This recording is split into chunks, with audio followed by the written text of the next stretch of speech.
चलते हैं IndusInd bank limited की ओर, जो कि इंडिया का 5th largest private sector bank है। स्टॉक का book value around 826, current price around 800, जो कि बुक वैल्यू से भी कम है।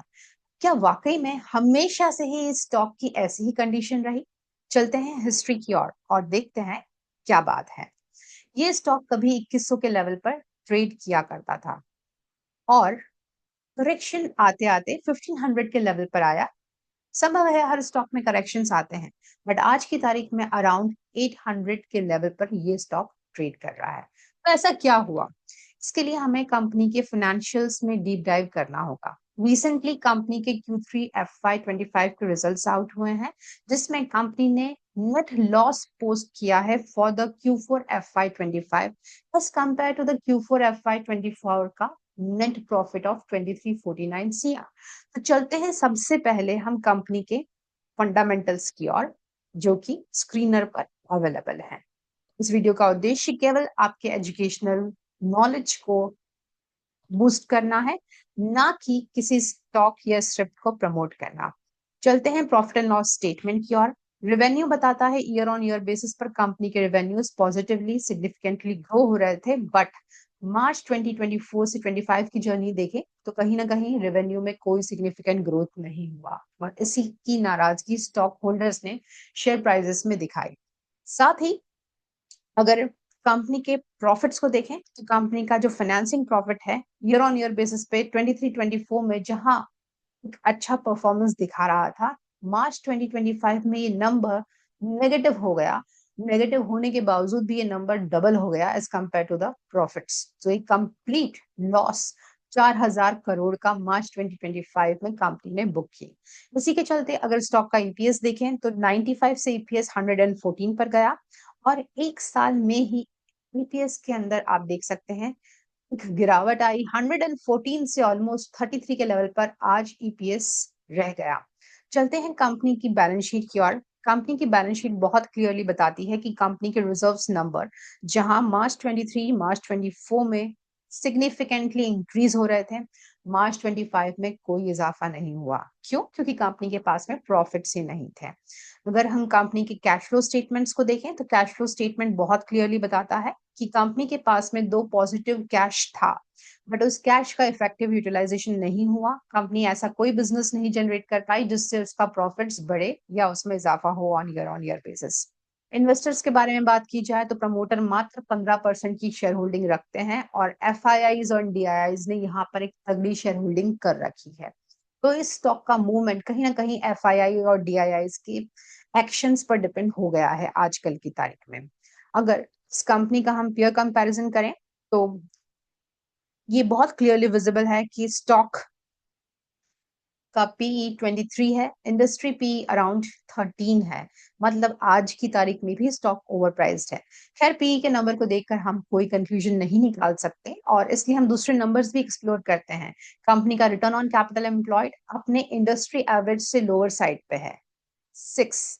अगर हम कंपनी का रिटर्न ऑन इक्विटी देखें तो जहां इंडस्ट्री एवरेज 12.5 13 के आसपास है, वहीं कंपनी मात्र रिटर्न ऑन इक्विटी 4% का दे रही है, जो कि बहुत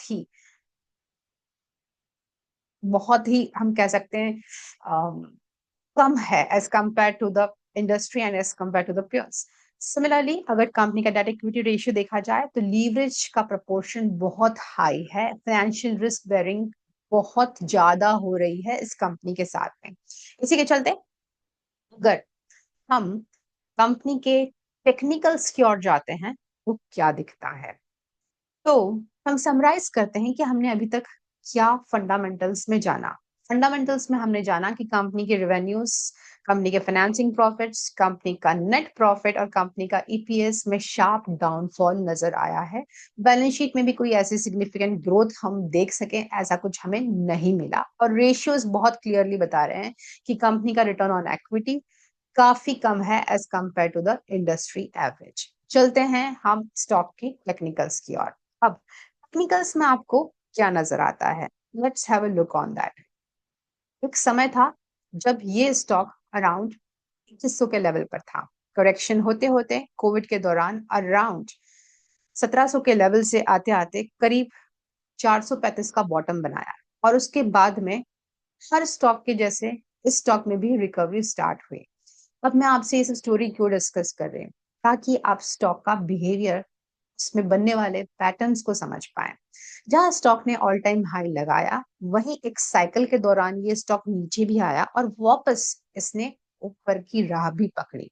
जैसे ही ये ईयरली टाइम फ्रेम में गया, इसने एक हाफ ईयरली का सप्लाई जोन बनाते हुए नीचे की ओर एंट्री लेना स्टार्ट करी, नीचे की ओर आना चालू किया।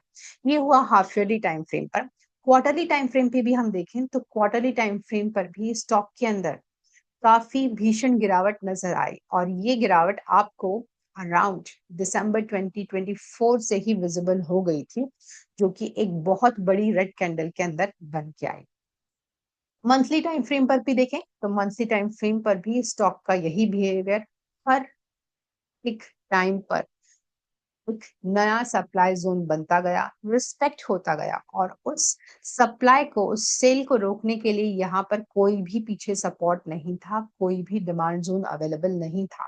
तो ये प्राइस एक्शन हमें बहुत क्लियरली बताता है कि जहां पर फंडामेंटल्स अपना रोल प्ले करते हैं, वहीं किसी भी एंट्री या स्टॉप लॉस या टारगेट को बनाने के लिए चार्ट की अंडरस्टैंडिंग होना बहुत जरूरी है।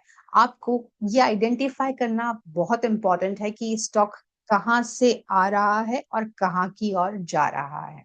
अब जब ये स्टॉक अपने ऑल टाइम हाई से लो लेवल्स पर जा रहा है, तो हमें कभी भी कोई भी एक्शन किसी भी न्यूज, किसी भी टिप के बेसिस पर नहीं लेना है।